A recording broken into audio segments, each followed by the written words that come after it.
The twilight of day lingered, and the sharp lines of light and shadow divided the sky into light and dark. On the wide, empty road, only a white car sped away. Speed up!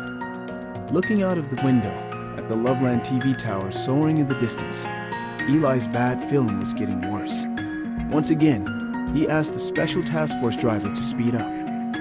It had been more than 10 minutes after Gavin's brief report, and at Gavin's speed, he must have been almost at the TV tower. Under the circumstances, any evol is an unstable bomb that can explode at any time. Moreover, it was the television tower, the site they had searched for so long before, which was the source of the Loveland City evol uprising. The car sped up again, drawing near to the soaring buildings. Without waiting for the car to stop, Eli hauled the door open and jumped down, striding toward the gate of the TV tower. Suddenly, hearing the sound of wind, Eli subconsciously looked up, which nearly stopped his heartbeat. He immediately changed his direction, but the people falling from the sky were much faster than he was. So fast that he could hear the crash of heavy objects. Damn it! Eli fought back the pain of being torn from his body and managed to use his ability again. The thin air gathered hard and caught the two falling from the sky at the last moment. The pain darkened his eyes as he took several steps back to steady himself. In a tight embrace, the two gently landed in front of Eli. In a coma, Gavin frowned, blood oozing from the unbandaged wounds and soaking the white uniform of the Special Task Force. The girl in his arms was protected from the heavy landing. She had dry tears on her face, and yet a peaceful expression. Eli shook his head from the trance, looking at the insensible duo. It's worth it to see this guy looking like a drowned rat. Then he turned to the medics and asked for help. The scouting squad came out from the TV tower and ran to Eli to report. Captain, we didn't find anyone suspicious in the tower. The transmitter at the top had been removed. Unexpectedly, none of the task objectives were completed. Eli couldn't help pinching his forehead only to come up with a random reason. Seems the Black Swan has fulfilled their purpose. He just didn't know what they were up to next. Leaning on his nearest team member's shoulder, he had a hard time breathing with his left hand pressing against his pained chest. Damn it! It hurts. Consciousness fading, he heard a cry of panic. Captain! Medic! Medic! After the events at the TV tower, things seemed to be over. Most of the people in the Special Task Force were seriously injured in the evol riot. In addition to those who got wounded due to catching the evolvers, many suffered serious damage to their evol when it got out of control. After 2 days of observation in the hospital, Eli was finally told his evol had not been greatly affected and would only need a period of recuperation. Although the impact was not major, these days, Eli often woke up only to find that something had vanished, such as a cup, a quilt, or something else. Just like this moment.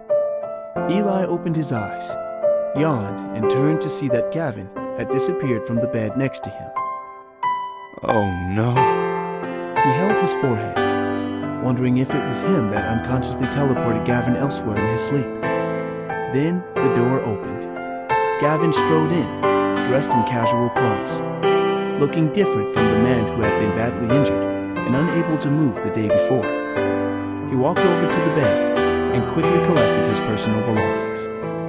Puzzled, Eli shook off his irrelevant thoughts, gazing at Gavin, who appeared safe and sound, and asked, How are you able to get up? Gavin glanced at Eli and said, I'm leaving the hospital today. Wait, leaving? Eli wondered if he had heard something wrong, and blurted out, If memory serves, you were badly wounded, weren't you? You think everyone's as weak as you are.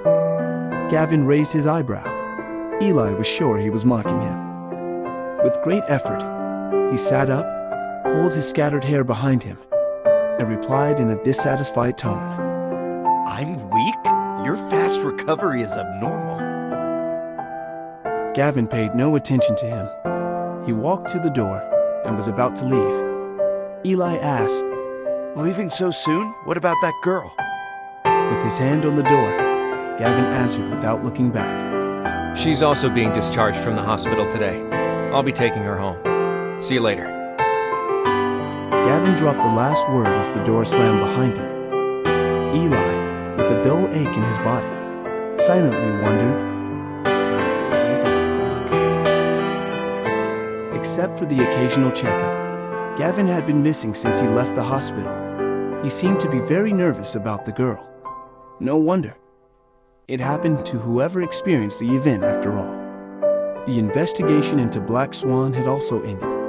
No unrest caused by the runaway Evol had occurred recently, and basically, no follow-up actions had been confirmed in the short term.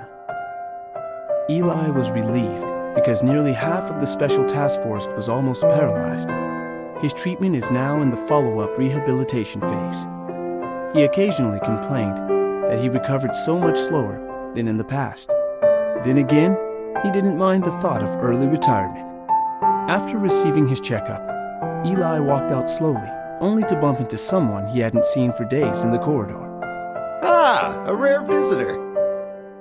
Eli thought better of teasing him, because he found Gavin's expression to be quite stern.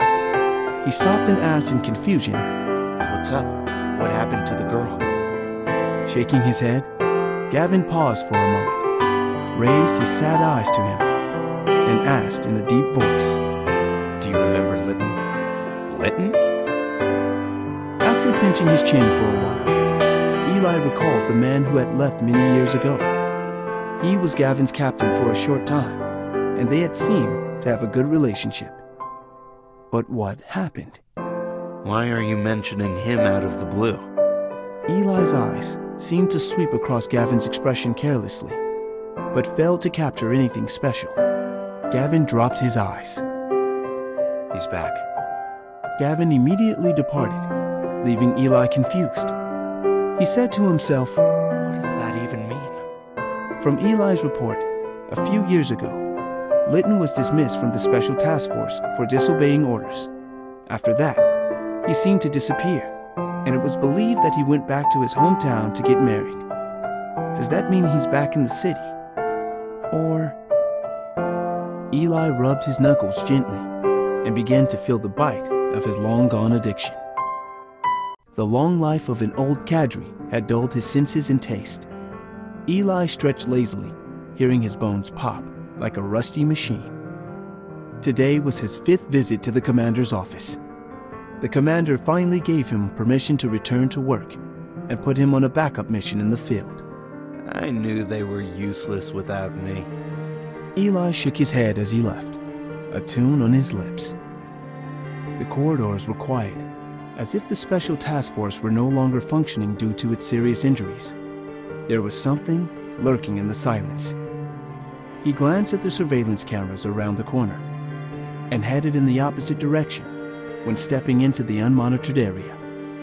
People say men's intuition is not as good as women's, yet occasionally it's of some use.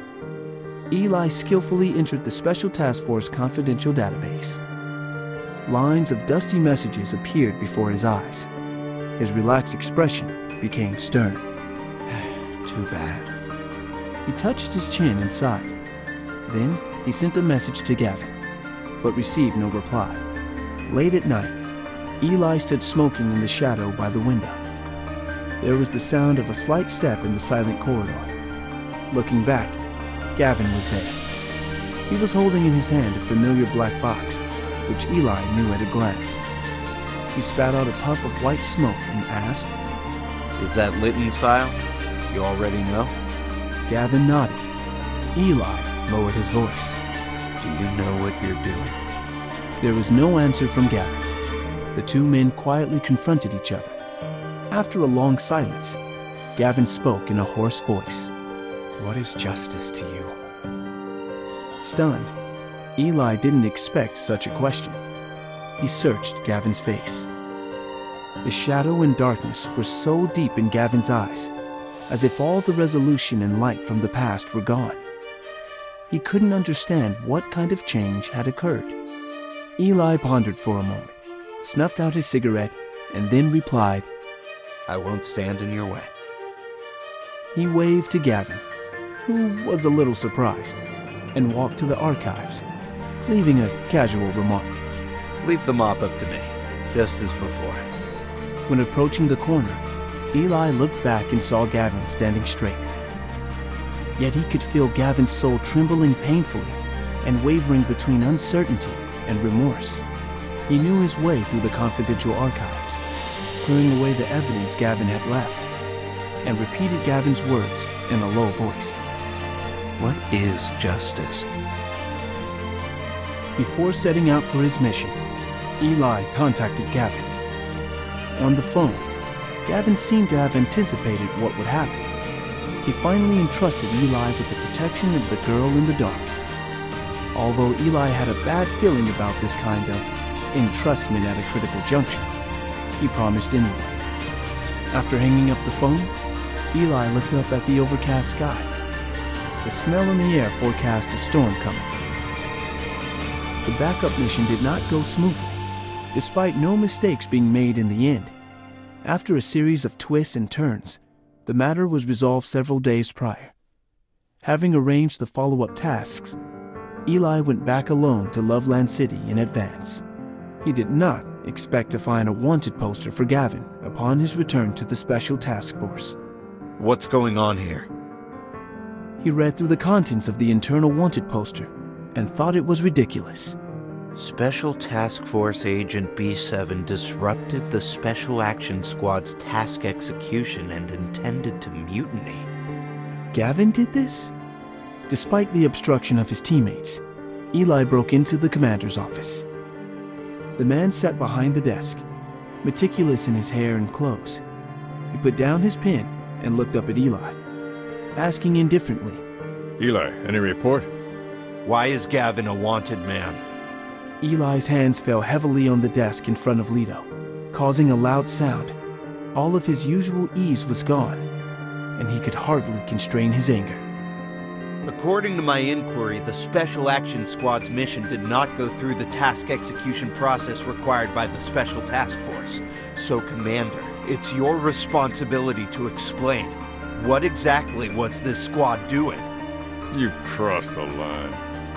Leto rose from the table, tidied his clothes with both hands, and raised his head. Special Task Force B7's mutiny against the Special Task Force is a fact. That's all you need to know. Eli, you should see clearly what your justice is. The words echoed in Eli's mind all night, from evening to dawn, popping up without reason. He thought about it many times over the next few days. Things had changed, and Eli hesitated about asking the commander about it again. The wanted poster for Gavin was withdrawn by the superior authority. Hearing the news, Eli chuckled and threw half a pack of smokes in the trash. He was relieved to know that Gavin was fine. He thought to himself, what is justice? It's no more than doing the right thing and sticking to it, just as they had done before.